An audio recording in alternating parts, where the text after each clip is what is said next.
Olá, gente. Hoje eu vim aqui trazer mais um capítulo, né, uma aula do Foucault, né, do livro A Hermenêutica do Sujeito, o capítulo aula 7, né, do livro.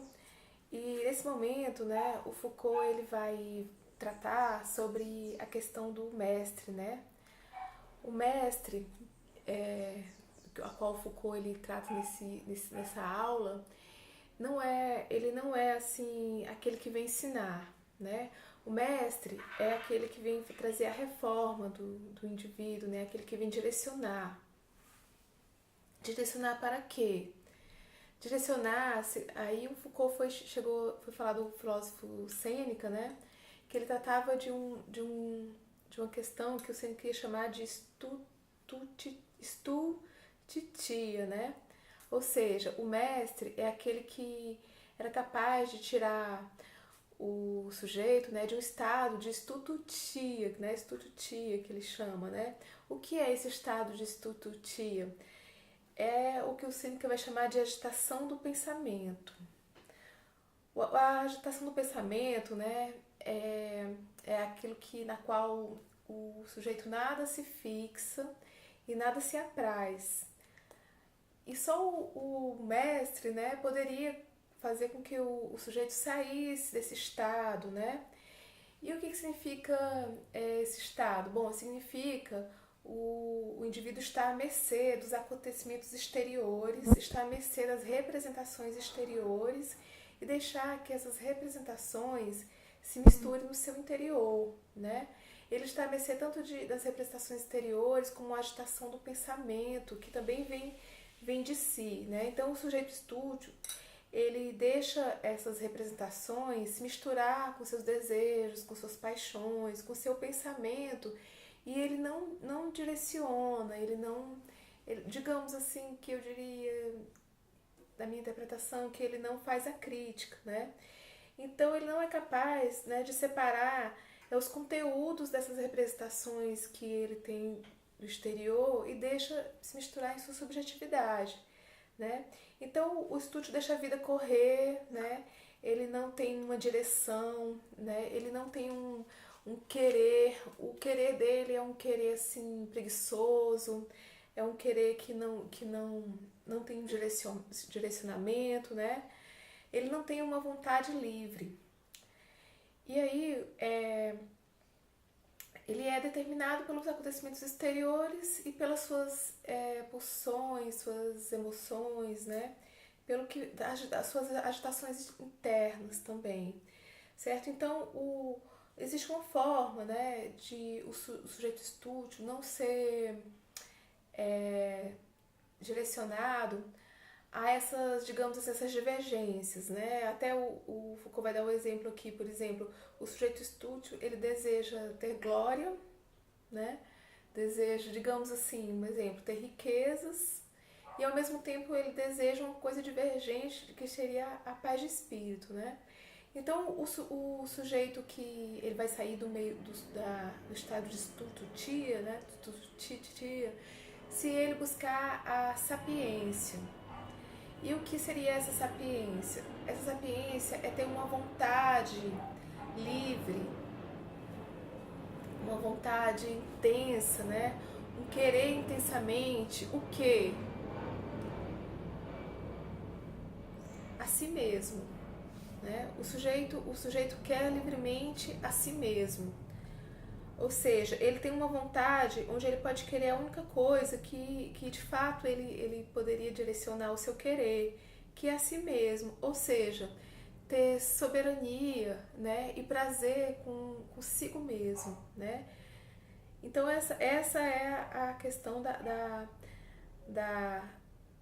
do momento da sapiência, né, que o sujeito estúdio ele alcança, né? Mas quem poderia fazer com que o indivíduo estúdio saísse desse estado, né, onde ele vai querer ter prazer consigo mesmo, né? Quem seria? Seria o mestre, né, o sábio. Mas o sábio, ele não iria apenas educar o sujeito, né? Não, na verdade, o sábio não tem digamos assim, a função de transmissão de saber. O que o sábio ele traz é um tipo de operação que o sujeito vai aprender a mudar o seu modo de ser. E o seu modo de ser implica cuidar de si mesmo, né? Cuidar de si para cuidar dos outros, buscar a felicidade em si mesmo. Então, essa era a função do sábio. Então, quem era o único sujeito capaz de fazer os indivíduos cuidar de si mesmo? Era o filósofo. Essa era a função do filósofo, né? E nesse momento, Foucault vai mostrar qual é a diferença entre a filosofia e a retórica, né?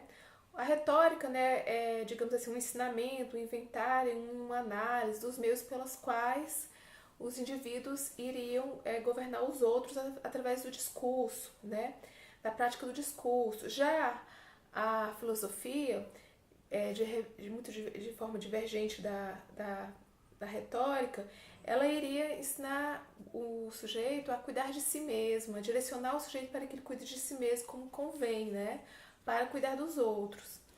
Então, nesse momento, né, existiam muitas escolas, né, que filosóficas, que existia a figura do guia, né?